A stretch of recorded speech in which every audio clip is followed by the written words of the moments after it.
జై బంగారు తల్లి. శ్రేణుగ్రహ బంగారు తల్లి యూట్యూబ్ ఛానల్ చూస్తున్నటువంటి ప్రేక్షకులందరికీ కూడా, భక్తులందరికీ జై బంగారు తల్లి. మనం అమ్మవారు ఉద్భవించిన విధానం చెప్పుకుంటున్న క్రమంలో మాదినేని శ్రీనివాసరావుకి ముందుగా కొన్ని సంకేతాలని అమ్మ చూపించింది అని మనం చెప్పుకున్నాం. అందుట్లో మరి క్రితం చెప్పుకున్నటువంటిది మరి 12 అడుగుల నాగేంద్ర స్వామి వారి అపూర్వ దర్శనం. ఆ తర్వాత ఇక్కడ మీకు ఒక విషయం చెప్పాలి, ఇప్పుడు చెప్పబోయే మిరకిల్ గురించి. అదేంటంటే, ప్రతి అమ్మవారి దేవాలయానికి కూడా క్షేత్రపాలకుడు ఆంజనేయ స్వామి. ఇది మీ అందరికీ తెలిసిన విషయమే. మరి అమ్మవారి ఉద్భవించబోతుంది అని చెప్పటానికి ముందు సంకేతం క్షేత్రపాలకుడు అయినటువంటి ఆంజనేయ స్వామి వారి అద్భుతమైన దర్శనం. ఒకరోజు రాత్రి మామూలుగానే మాదినేని శ్రీనివాసరావు మరి భోజనానంతరం రాత్రిపూట 10 గంటలకు పడుకున్న తర్వాత సుమారు అర్ధరాత్రి 1 గంట అప్పుడు ఆయనకి నడుస్తున్న అడుగుల శబ్దం లయబద్ధంగా వినిపించింది. క్రితమే ఒక అనుభవం ఉంది కాబట్టి ఈసారి తను చాలా జాగ్రత్తగా లేచి బయటకు వచ్చి అలా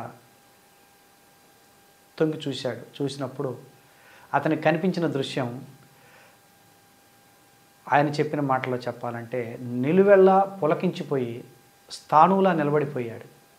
అదేంటంటే, బాలుడి రూపంలో ఆంజనేయ స్వామి గదను భుజాన పెట్టుకొని చుట్టూ పహారా కాస్తున్నాడు. ఆ ఇంటి చుట్టూ ఆయన ప్రదక్షిణ చేస్తున్నట్టుగా కాపలా కాస్తూ ఉన్నాడు. అంటే ఏంటంటే, అమ్మవారు ఉద్భవించబోయే స్థానం ఇది అని చెప్పడానికి ఆంజనేయ స్వామి వారు మరి బాలుడి రూపంలో శతకోటి భాను తేజంతో ప్రకాశిస్తూ ఆ స్వామివారు మరి ఆ ఇంటి చుట్టూ గదభుజాన పెట్టుకొని పహారా కాస్తున్నట్టుగా ఆయనకి గోచరించింది. అప్పుడు మాదినేని శ్రీనివాసరావు అనుకున్నాడు, అమ్మవారు ఇక్కడ ఉద్భవించడానికి నిర్ణయించుకుంది అని ఆనందం ఒకవైపు. రెండోది ఏంటంటే, ఈ స్థలంలో ఉద్భవిస్తే మరి నా పరిస్థితి ఏంటి? నేను కట్టుబట్టలతో బయటకు వచ్చేసి ఎన్నో ఇబ్బందులు పడి రూపాయి కూడగట్టుకొని ఏదో నాకు చేతనంతలో ఇంకొంచెం అప్పు చేసి మరి ఈ ఇంటిని నిర్మాణం చేసుకున్నాను. గృహప్రవేశం చేసి కొన్ని నెలలు కూడా కాలేదు, అప్పు ఇంకా తీరనేలేదు. అమ్మవారు ఇక్కడ ఉద్భవిస్తానంటే ఎలా? నేనేం చేయగలను?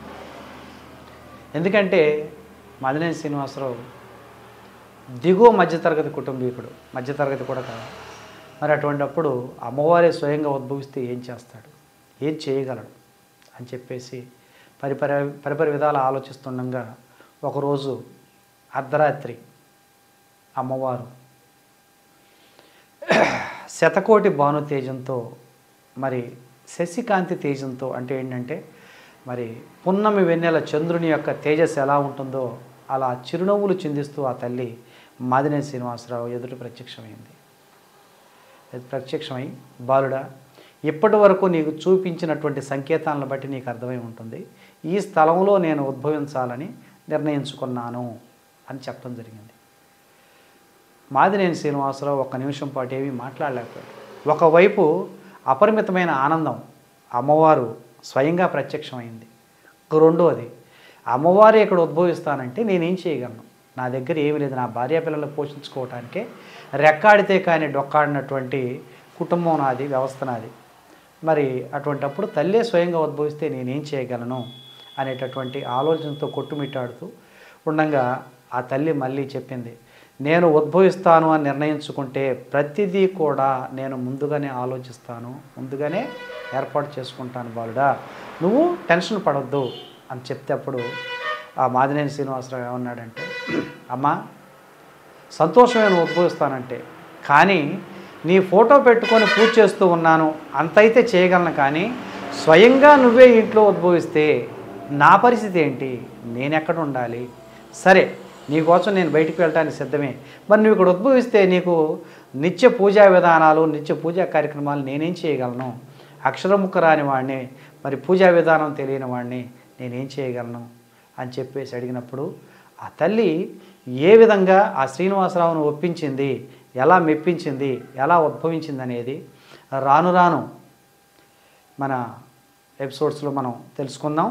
మరి అంత అద్భుతమైనటువంటి ఉద్భవ విధానం మీకు వినాలని కోరిక, అమితమైనటువంటి ఆనందంగా ఉంటుంది.